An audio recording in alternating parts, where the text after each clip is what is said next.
Hey, Angie. Hey, Will.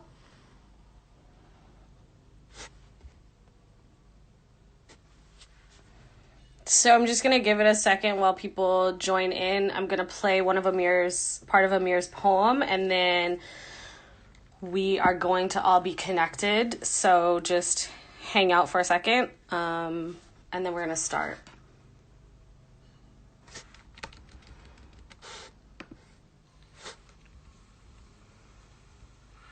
You are the sun at noon. You are the calf in the noon. You are the bat in the seen and the seen and unseen. You are a shoreless sea. You are a nightless day. You are the meaning of being along with the angels we pray. اللهم صل على سيدنا محمد الفاتح لما أغلق وخاتم لما سبق نصر حق بالحق والهادي إلى صراطك مستقيم وعلى آله حق قدره ومقداره العظيم. Oh beloved, I know I was not yet a poet until I wrote for you. Not a spoken word artist until I spoke for you. They will say I've written a fine poem, but if they only knew in truth it's you, honoring me by the honor of honoring you, putting pen to pad, pondering you. All praise is due to the God who created you. The lover wanted the beloved and made him you. And in love fashioned you, aided you, praised whoever praised you, loved whoever loved you, and let hatred destroy whoever hated you. That is what lovers do. All praise is due. I have written 1,000 verses. I have written 1,000,000 lines, but I was not yet a poet. I was not yet a poet, but you made my pen prayer. You made my words worship. When Munkar and Nakir appear upon their questioning, this is all they will hear. Their ears pleased, their hammers harmless, but me still restless, awaiting resurrection. Beloved, not until I put my face in your basin, fill my mouth in your fountain, I will be an unquenched tongue, an unfinished rhyme. Beloved, I was not yet a poet, but alas, the sun was not yet the sun, for I had yet to shine until it shone on your face. The sea was not yet the sea, unable to flow. Its tide tied down until you descended on its belly. The earth was not yet the earth, unable to sit still, its heart quietly quaking until you set your foot on its back. The night was not yet the night, for it did not rest until you were brought safely into its blackness. You ascended the 7 heavens, beloved, you ascended my 7 chakras. You split the moon in 2, Habibi, you broke my heart in half. Allahumma salli ala Sayyidina Muhammad wa ala Muhammad. I'm finished in his presence. Have you ever seen the light of 1,000,000 suns, orbiting around 1,000,000,000 other ones, orbiting at the speed of light until it's like the light of the 1,000,000 suns and the 1,000,000,000 other ones become one? This is what love looks like. This is what my beloved looks like.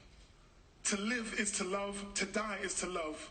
Heart waxing and waning, love building and destroying, to love someone until you are no one. To love someone until you are no one. To love the one until there is only one. Hey, y'all. So we're here. We're connected with Amir. I'm really excited to be with y'all and also to have him. Amir is one of my favorite poets, potentially of all time. I think he is a brilliant writer and brilliant mind, and is really, really generous in the way that he shares his work and his time with people who are interested in knowing more about his work. And so I reached out and was just like, will he do a live? And of course, you're so generous, and we're like, yeah. And I was like, oh, okay. Yeah. Weird flex that just happened so easily. Yeah.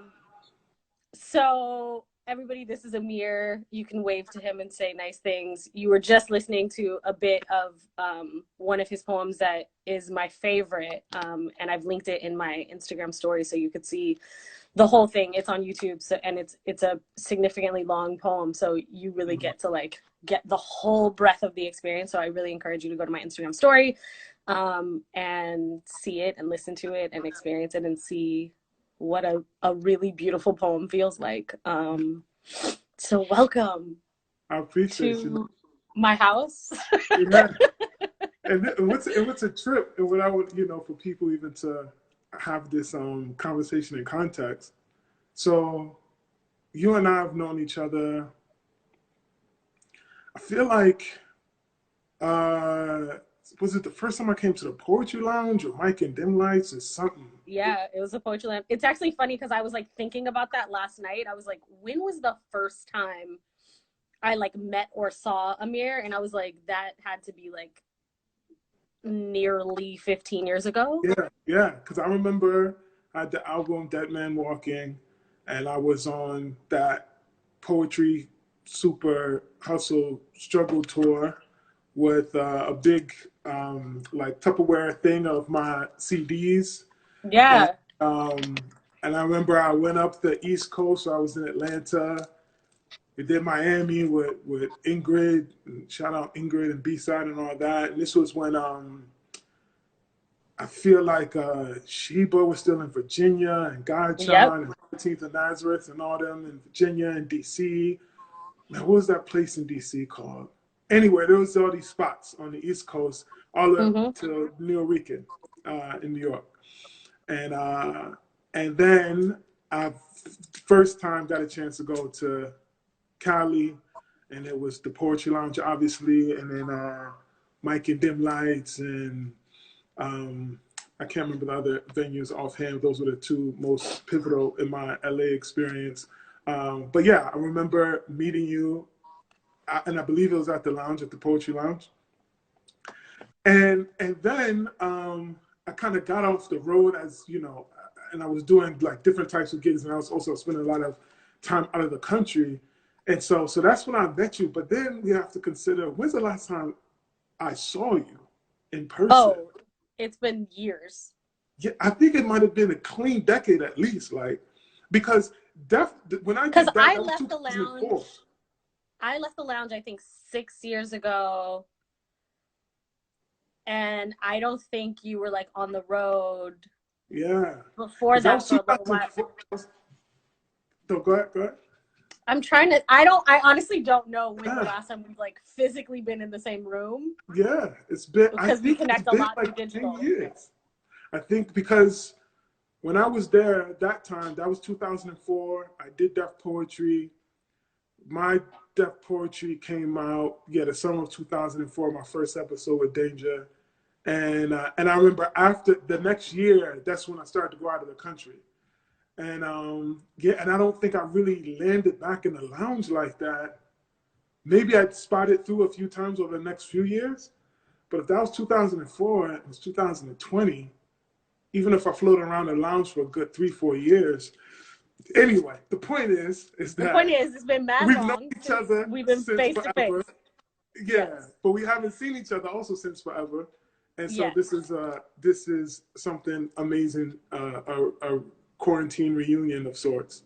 Right. So yeah, I'm very happy to be here and have a conversation with you. And I gotta say one other thing now, in context of me and Natalie. Actually, we'll probably end up talking about this, about the Monday Night Free Ride. But for sure, that's on my list of things I want to talk about. Yeah, so she's also dear to me because she was a person that something I was trying to do and something I was experimenting. I'm sure we'll talk about in a minute.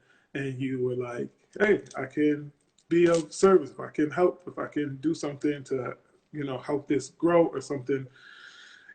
So that was meaningful and is meaningful to me. So again, in the context, I'm very, very happy to be talking with you. I'm glad to have you. So I do want to start, like, we're in the middle of a pandemic, and so like obviously that takes up space in people's psyche and just experience of like how we're moving in the world. I know you travel an extraordinary amount.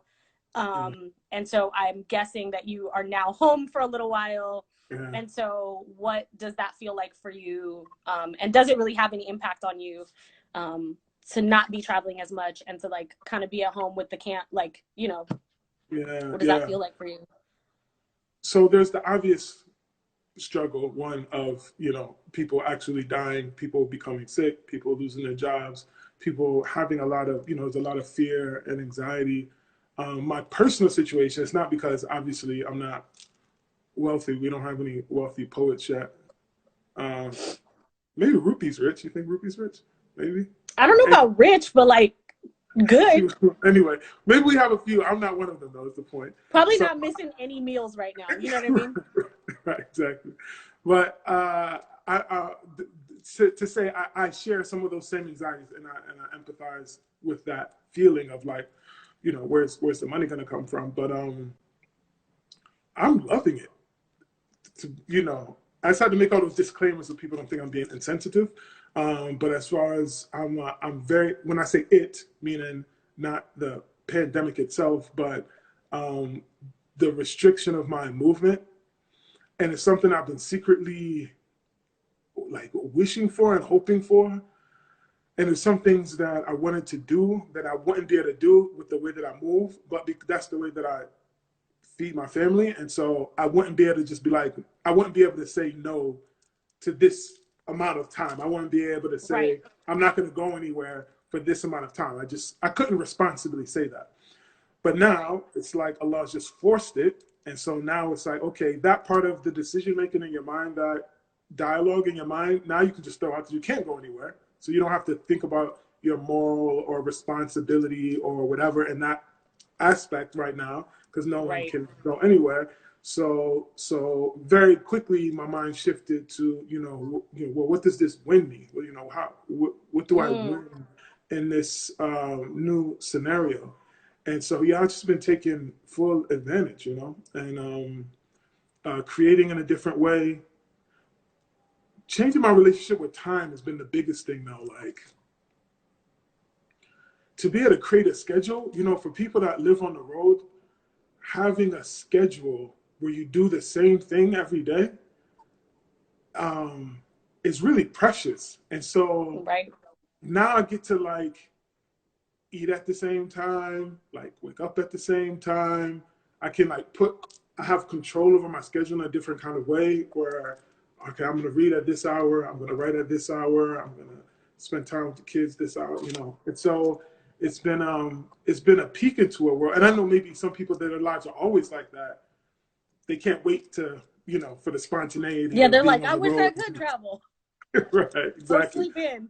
Exactly. So I get that too. We're always seeking after what we don't have, which is the great trial of being a human being.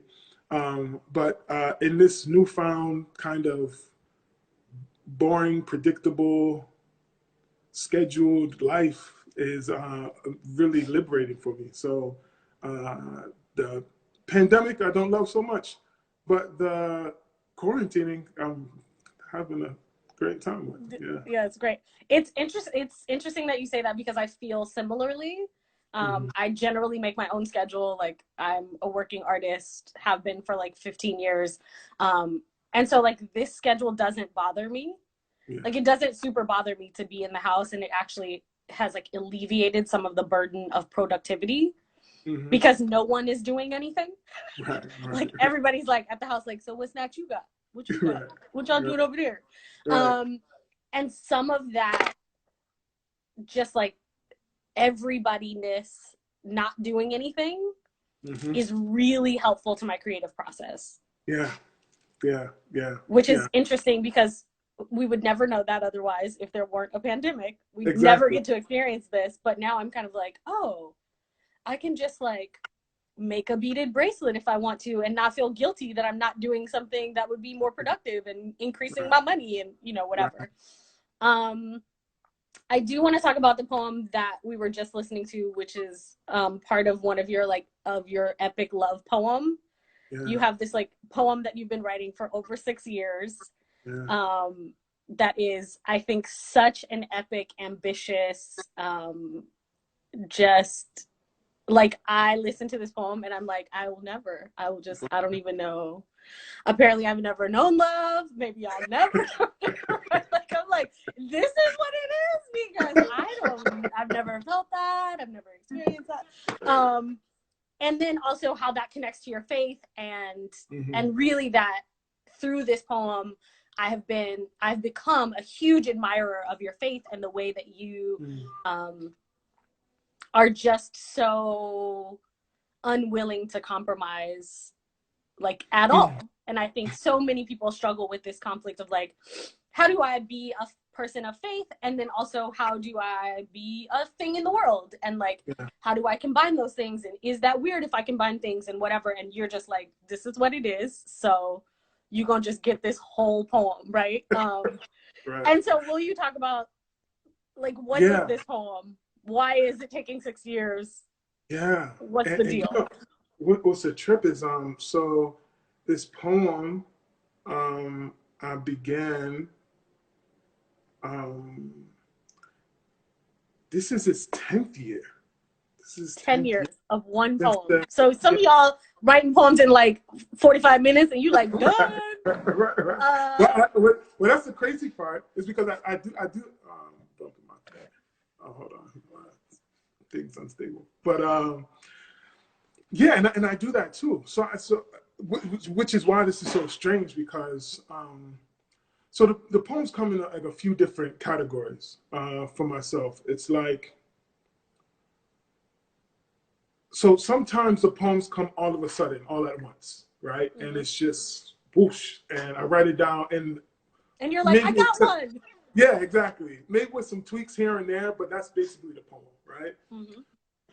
Then there are poems that come in pieces. So like I'll write a piece of the poem, and then there'll be a gap of silence, and then okay. I'm realizing that there's a fundamental belief that I feel about my poetry that I should articulate first. So my belief is that all the poetry that I'm going to write, it already exists. And the poems that I've written, they existed before I wrote them, and the writing of them is like the final manifestation. Like it's the lowest vibration. It's kind of like matter. Or maybe an easier way to talk about it is like steam. And so you have like vapor, and then as the vibration slows down, it's steam. As the vibration goes down, it's liquid, and then the vibration finally is ice. So the actual poem, this is a poem I put out in the world, that's ice. It's the lowest vibration of the original, whatever it is. Version, yeah. Right. So and that's language in general. Language is the lowest vibration of expression by the time it's articulated. So anyway, the point is that it's like my poems are playing like on a radio station, so you can hear the words come to you through almost inner listening. Yeah, like that, right? Okay. And I think in general, maybe this is too bold for me to say, but I think in general, all poets have some sort of experience like that, where it's like they're hearing the poem may wake them up out of their sleep. The poem may prevent them from focusing on the conversation that they're having because the poem is like knocking on the inside of their mind. Mm-hmm. Yeah. So I don't think this is like some special spiritual experience that I'm having in particular. But I will say, I do think that is part of the gift of artistry. Mm-hmm. Is you do have a different listening, you do have a different sensibility of the ability to connect with nature and other realms and whatever. I do think that is specific to artists. Yeah. And I do think it's specific to all humans, but it's a skill like everything else. You have to work that muscle. Otherwise, it's something that you're like, I don't hear anything. Right, exactly. So you dull that sense into the point where it basically disappears. So it feels like almost like all of my poems are hovering over me, like in the whatever, the beyond the beyond. And I can like when my radio tunes into my station or the station of that particular poem, it's like I can hear some of it. But it's not that the poem will start at the beginning, for example. So I may hear the middle of the poem, and then I'll lose the reception, and then the reception will re-engage. I'll find the frequency again. It may be in a day, it may be in an hour, it may be in 3 days, it may be in 2 years. But when I hear the other part, I'll be like, oh, that's the other part of this poem that I wrote 2 years ago. Somehow I like sense that, you know what I'm saying? So I've had poems that have come very quickly, And I've also had poems that came like broken up over time. Like Dead Man Walking was a poem that that took like 3 or 4 years to write, but it's not like I'm laboring over this poem. It was like the poem, and when I wrote the first lines of the poem, there were like years that passed. But this poem that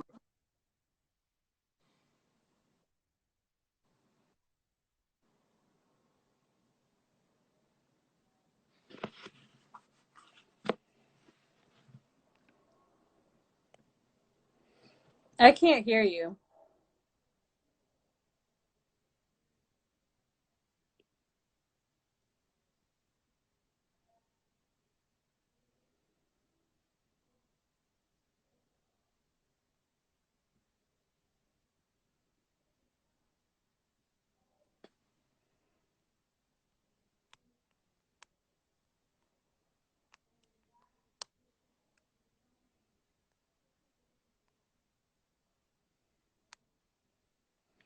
Okay, so I can't hear Amir. We can't hear you. We can't hear you.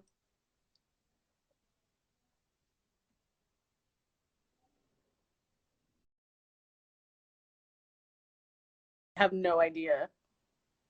Okay, so he's gonna come back in a second. But didn't it look like he was just going off, like he was telling us the secrets of the whole entire universe, and we couldn't hear it? I was like, maybe they can hear him, and then y'all was like, we can't hear Amir, and I was like, oh, no one can hear. Okay, so Amir is gonna log back in just a second. Let's see. Okay, I'm adding him. Don't worry, he'll say it again. Okay. Sorry. We were all like, he's probably saying the hardest shit in the entire universe, and we couldn't hear it. Like, what was I saying when it disengaged? What was what part? I don't know what part. You were. It was like after the like this part. After that part. So like 5 minutes ago. Okay, got it. Yeah, because I'm even looking off. I'm not even looking at you. I'm looking off into the eternal realms or something. So anyway, what I was saying was that I never made the intention of spending a decade writing a poem. Like I would have never done such a foolish thing. And if I would have known at the onset that, okay, you're going to start this poem now, but not until like 2020, like it's 2010, not till 2020, are you going to finish this thing? I'd be like, never mind. No, I'd rather not. I'd rather do something Which is else. also why the poem came in parts, because exactly, if you know what you ain't supposed to know, right, you're going to act funny. Right, exactly. If I would have known what this was going to require from me spiritually, emotionally, and then just sheer time wise, I would opt out. But it's almost like Allah veiled it from me, except little by little, and now I find myself this many years in the future, and the poem not. However, it is the closest to. I mean, every year it's closer than it was the year before, but like. This year, like where the poem, like I'm starting to see the like the contours of the poem. So like, oh, this is where the poem starts, and this is where the poem ends. And someone said a mute man talking. That was me on live without the audio. That's funny and clever. To speak about what the poem is kind of.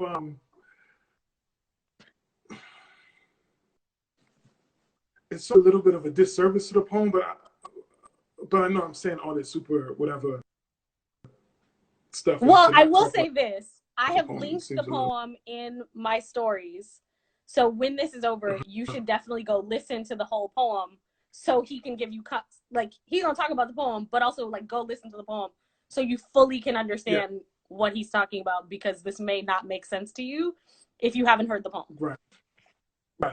So the part, actually, just when I was hopping on, I just heard a piece. So I can't even remember in that particular performance how much of the poem because like to recite the whole poem may be half an hour, 45 minutes. It may, it's like long, and I did pieces of it in public before. but much of it is called The Love of the Love and the Beloved. And essentially the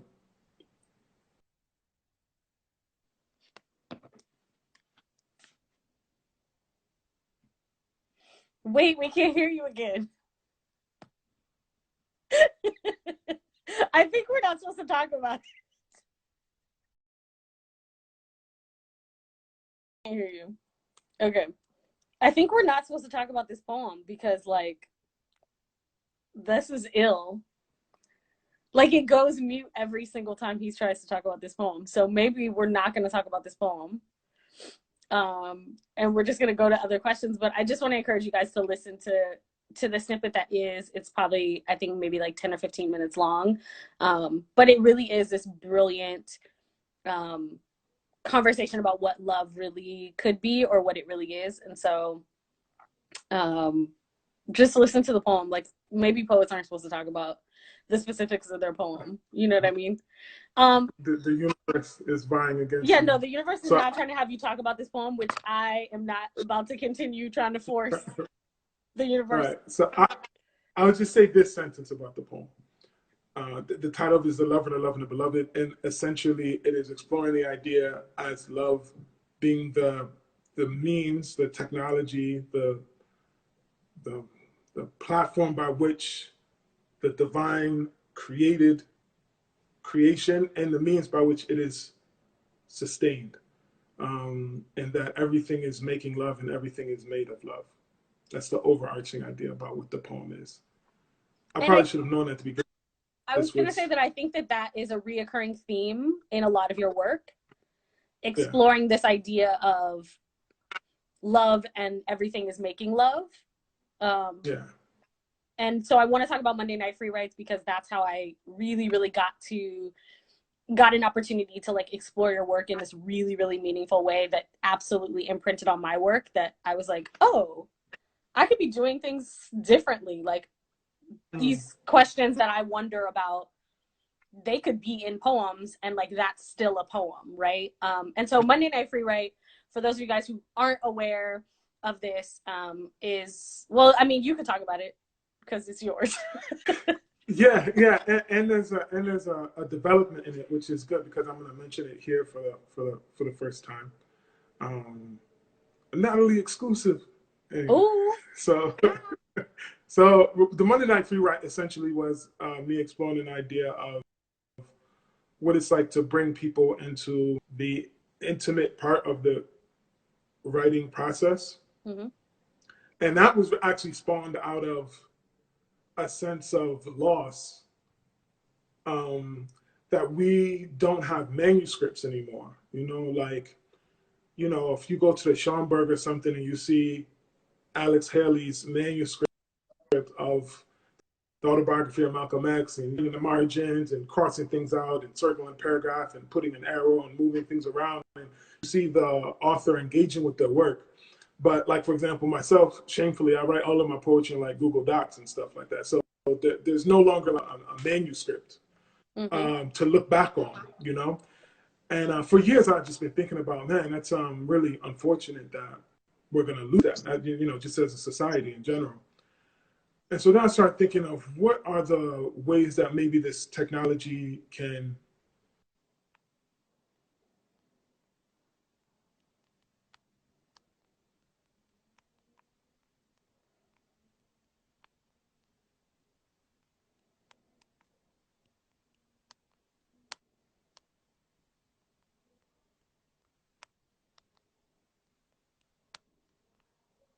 I can't hear you.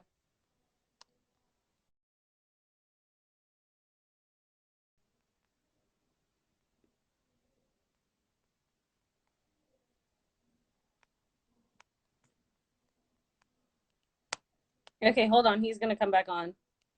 I'm just writing a note so that folks who are just joining us know what's going on.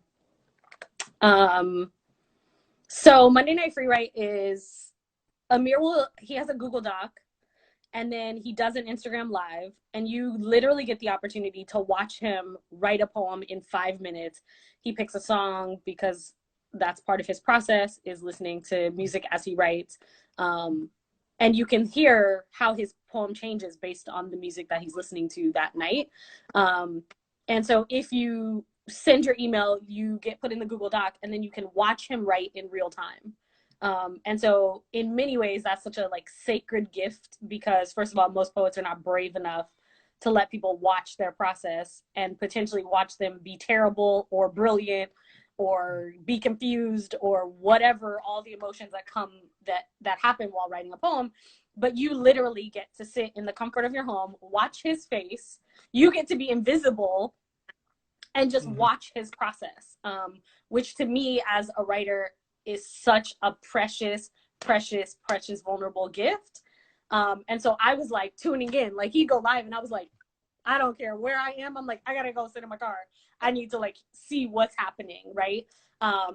And so it's a process that went on for many, many weeks, of him just taking 5 minutes and writing in public, essentially.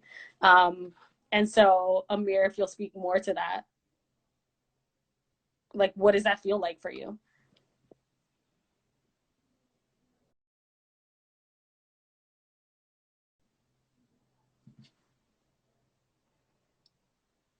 Yo, technical issues are just like next level.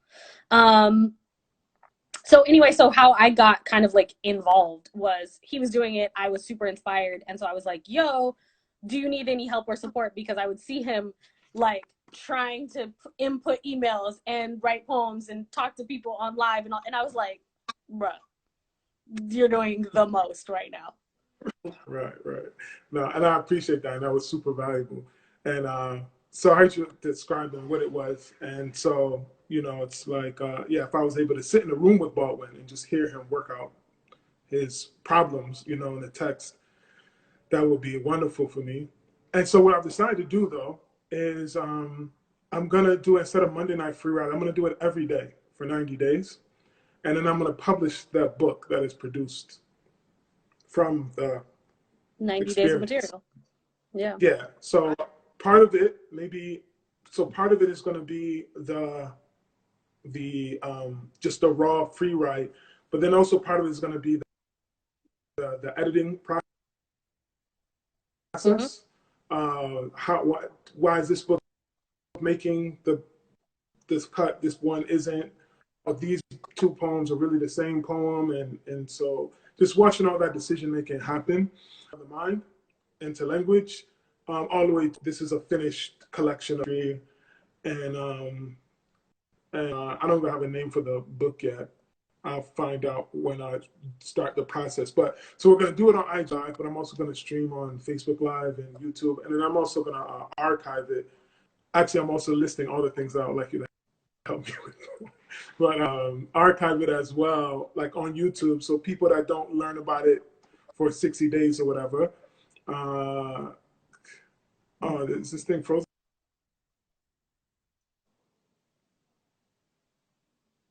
Yeah, we can't hear you now.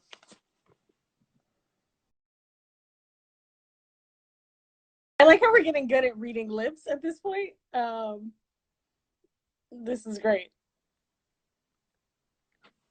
Okay. Amir's going to reconnect in a second. Thank you guys for being patient. Okay, go ahead. Okay. So, what was I saying? The editing process, starting from the beginning with the poems. YouTube, so that people can see it. Oh, yeah. Even after the time. Yeah. So say if someone doesn't hear about it for 2 months, for example, like they can go back and start at the beginning of the process. But one of the things I also want to do, and I'm not quite sure how to do this, so I want people to be able to witness it, but also be a part of it. So as you know, in the Google Doc, or if they're watching live on YouTube or live on Facebook, they can like comment, so we can actually interact with the text. I'm also trying to think of a way that people can actually be a part of the text. So I'm going to write the book that I'm writing, but I also want to see a way, and I'm not sure like technologically how to do this, but for there to be a version of the book that's not mine, but that's just the community's. So from the raw material of the free write, that people can make their own changes and make their own edits as a community. And so there'll be 2 books that will be published out of this, or the one with the community may just be a living document, so it may not end. You know, it may continue to grow and evolve, to decompose, to metamorphosize or mutate, or I don't know. That's all an experiment. Yeah, somebody's saying, they're saying you could pick 3 contributors every day and like kind of do this rotating edit situation. Yeah. That's a good idea. Yeah, that's fascinating. Like, I'm interested to see, to offer my work up to other people and see what they make of it. Because I'm sure I'll learn something about how they're engaging with I'll learn something about my words by the way that they're engaging with it, you know? And just so you know, on YouTube, on IG, none of that, I can't see any of the comments. There's nothing there. Our Savvy's here. Oh, assalamu alaikum. He's like, I'm here. That's my sister. So yeah, so that's what we're doing. And I'm gonna start soon. I had to just get a camera because I'm gonna be using what I'm using now for the IG Live.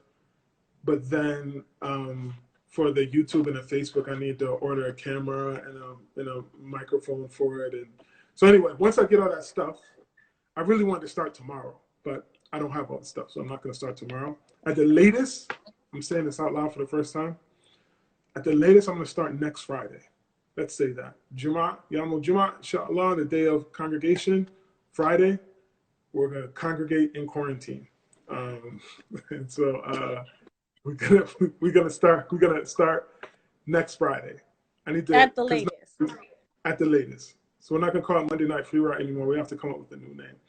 But yeah, so we're gonna do this for Monday Night Free Ride. We had a good ride. I know, right? So that'll be for the OGs. For the day ones, they'll know it's Monday Night Free Ride. But then for everybody else, they'll have the new name. You know what I mean? Yeah. So that's how that idea's evolved. And again, because of this quarantine, my life wouldn't allow or it would be extremely challenging. Because also, in order to do this on live and for people to do it with me, I kind of have to do it at the same time every day. Yes. I always do it pretty late at night. I'm going to try to make it, usually it's after midnight, but I'm going to try to make it earlier, but my process is just at night. So I also think that it doesn't matter when you do it, because with live, you can save it for 24 hours. People can see it whenever they need to see it. Yeah, that's true. So I wouldn't even like trip off that, honestly. Yeah. I would just do your process. Yeah. So we're going to do it every day and see how this idea evolves. But yeah, it started with this little Monday Night Free Write experiment and stuff. And then I was just right before our conversation here, I was talking with some folks that are interested in, publishing it and interested in the idea as a, and so maybe we'll get more support around it and see what this produces. I'm curious about it. Also, one person just said, nobody has anywhere to be, so it doesn't really matter what time you do, which is a very good point. Right. It's a very good point. So y'all gonna be up here at 2. Except medical staff and people who are actually holding us all down. Right. They are doing a lot of things, but the rest of us are just sitting in the house, exactly. Changing outfits, wearing our day and night pajamas. Right. So which we both got dressed today for this, so y'all are welcome. That's not how it goes most days. Is there anything else that you're working on? You have so many things that you do. And so I do want to honor the other things that you do. You are not just a poet, and I use just very loosely, but there's so many different things that you do for folks who are from my audience or folks who just only know you as a poet. Is there anything else you want to share about the stuff that you're working on? Yeah, it is really diverse. And again, this time has allowed me to organize the time that everything is just right. But I've gotten into writing stories. And writing for television and film. So I'm writing on the new season of Rami, the Rami show on Hulu. And also writing a feature, a film, which I'm really excited about, but I can't talk about yet. And the television show called Cornerstone Folklore, about traveling the world and mapping the world by way of the poetry tradition. So for example, Parts Unknown, Anthony Bourdain traveled the world via cuisine. I travel the world via poetry. And obviously that this is something that we've been working on for a few years, and we have good traction with it. But obviously right now that's a very, in the last 30 days, it turned into an absolutely impossible, strange idea. Right. Imagine a guy getting on a plane and going to all these different countries. But once we get on the other side of this, inshallah, we'll get to production on that project. Well, further production because you have already done episodes. Yeah. So we shot a pilot, and so that was in Iran, and that was a wonderful experience. And I couldn't have chosen a better place to demonstrate what the show is and what it does and what it's for. And really, I just want to say it is really beautiful, and so well executed and produced. It is not like some like chapbook ass show, you know what I mean? Like it's not a stapled together production. And so I really encourage y'all. It's on YouTube, and so I encourage y'all to look at it, because I think changing the perception of what poets specifically can be doing in media and entertainment is really important. And I think traveling and doing, like, as a teaching artist, that's one of the things that I have always wanted to do. And literally when I saw yours, I was like, yes. Someone, the right someone, you know, because there's people doing stuff that you like, nah, I don't know. Anyway. But I saw you doing it and I was like, this is a move that needs to be made, in terms of people being able to understand like the seriousness and the artistry, but also the craft and the connection to humanity that comes with doing this kind of work. Right, exactly.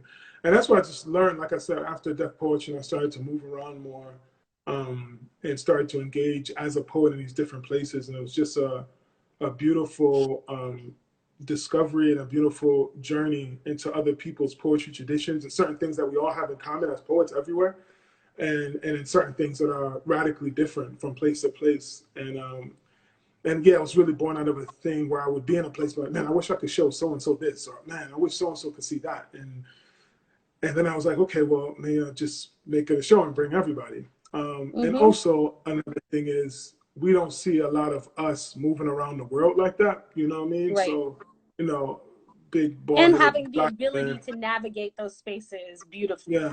Yeah. Right. Not being the dude who's like, I only eat chicken. And you're like in another, and it's like, bro, they don't, they're not about to have no KFC. They don't, that's not their thing here. Their KFC is different. So chill out. Right.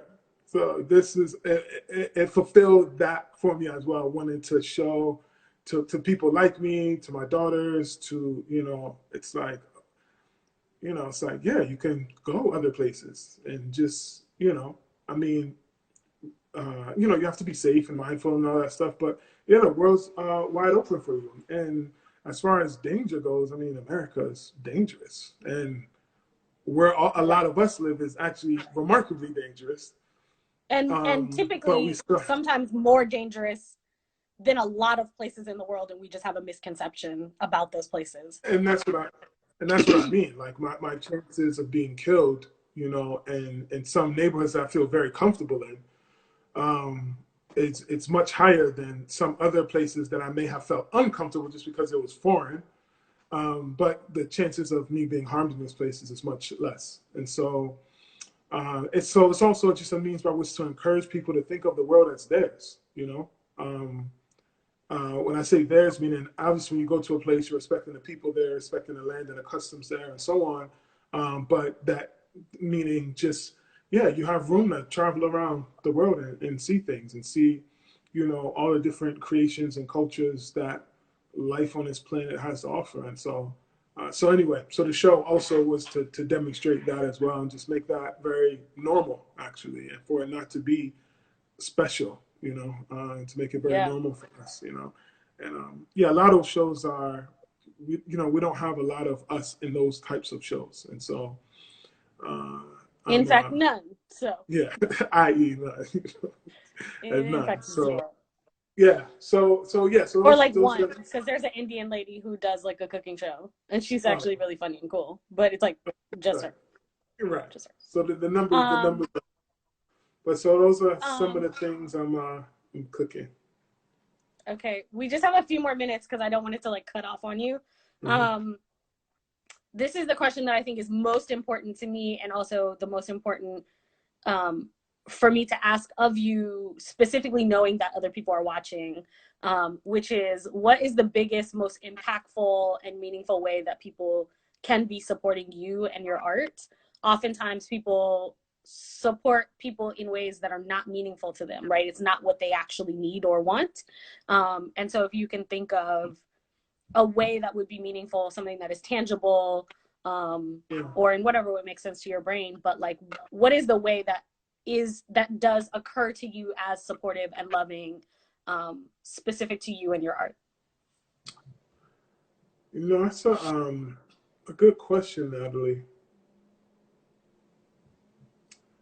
The reason I'm a little challenged by answering that question, and this is something I really need to work on, is I'm so poor at asking for support. It doesn't even occur to me to think about how I could be supported. Like, it's so far away from my mind. Well, here's a place to start, and maybe something will grow out of this, is that if them engaging in the experiment that we're talking about, the new right, free right, outright. That's it, outright. That's the name of it. Outright. OUTWRITE. Outright. Okay, so the new outright experience, and just be a part of it. And to, okay, and this is another thing in the context of that, is to let other people know. Can you still hear me? Yeah. Okay, good. I'm just geeking because I'm watching your process. So right, exactly. This is what it's like. 90 days of this. So to be a part of it, and or to let other people know. So when I announce that this is happening, for you to like share, this is what's happening. Obviously, it's free. It doesn't cost any money. But to let people, particularly people that would like to be a part of it. I'm not so much into trying to convince people to be a part of it, but people that would love to benefit and they would love to be a part of it, and them just not knowing about it, I think about those people. So, you know, letting people know and sharing the lives and sharing the sessions with people in your communities right now, that would be the best thing for me. Yeah. Awesome. And also, I just want to encourage. And watch Rami when it comes out. Yeah. Yeah. I want to encourage people to share Amir's work, but also talk about it in real life. Don't let it be a secret thing you love. It's one of the things that I've made like a really big point to do, is like geek out about it and then like send it to hella people and be like, yo, this is super beautiful. You should just watch it. Like, who cares if you like him? Who cares if like whatever, like find the beauty in this thing, and in the fact that you get to see an artist who one day might be an artist that we really talk about, and you are living at the same time as this person. Oftentimes we admire artists that are no longer with us, right, in this realm. And we're like, oh my God, James Baldwin, I wish if I could just whatever. But like, you might have James Baldwin right here on this live. And if you do, are you going to interact with it like he's sacred and like what he's doing is beautiful and meaningful? And is this the way we will cherish artists while they're living and breathing?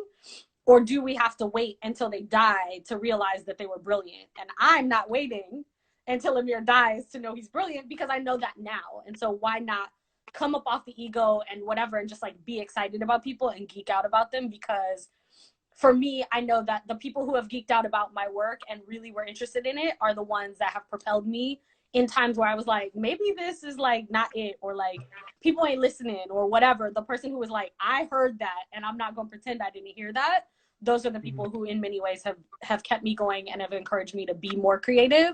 And so I want to encourage all of us who are listening and can hear this, to be those people for someone, even if it's not for me or Amir, be that for someone if they actually move you. Like, don't be too cool for school. Be the person who's like rooting for people and celebrating people, because you get this beautiful moment of watching this artist create, and share and communicate. And that's really rare. A lot of artists are not this public and are not this full of humility to be able to do this. And so I hope that y'all who are listening and seeing this recognize the gift that this is, and really engage with Amir's work because he's generously sharing it with us. I appreciate you so much, Natalie. I appreciate all of that. And you always honor me, and you always are supportive, and you're always encouraging me. And it's very meaningful to me. It's not lost on me, and it's not small to me. It's big to me. So I really appreciate it. Thank you so much. Thank you. I love it. What are the best ways to connect with your work? I know your website, amirsulaiman.com, your IG are ways to connect with you. Are there any other ways or places folks should be going to experience your work? Those are the places. So to connect with me, I'm probably on IG more than any other social network. So that's the best places here. Also, I didn't mention, you should buy my book. So people can go to my website and they can find my book there. That's a question I get a lot because it's not on Amazon. This is his website. Oh yeah. That's go here. Poetry book. Yeah. Buy the book. Get the poems. Stop playing. There it is. And then just be a part of it. It also says it's sold out on your website, so change that. Oh really? So they can buy okay, it. I gotta re-up. Okay. We have re-up, so I just have to change on the site. And yeah, just be a part of this journey that we're going to embark on. It's a big experience, knows how it's gonna go or whatever, but just be a part of this, and those are the best ways to be in tune with me. Yeah. Amazing. Yo, I want to say thank you to everybody from both of our camps who have logged on today. If you don't know me, I'm Natalie Patterson. I'm a poet and teaching artist and a lover of this man and his work. So it has been an honor and a privilege to sit with you today. I hope that we actually just do this more often, and not. That's what I'm saying. I think this may be a good place as the thing is growing or whatever for us, for us to tune in every, whatever time and just chop it up about like what we're learning and what we're seeing, in the process and stuff, and just catch up. So yeah, let's do this regularly. Yeah. Awesome. I love it. Thank you so much for being with me. I hope you have a great rest of your day. And I'm excited to see what you make. Thank you so much, Natalie. Thank you. All right. Okay, I'll talk to you. Bye. Bye, y'all.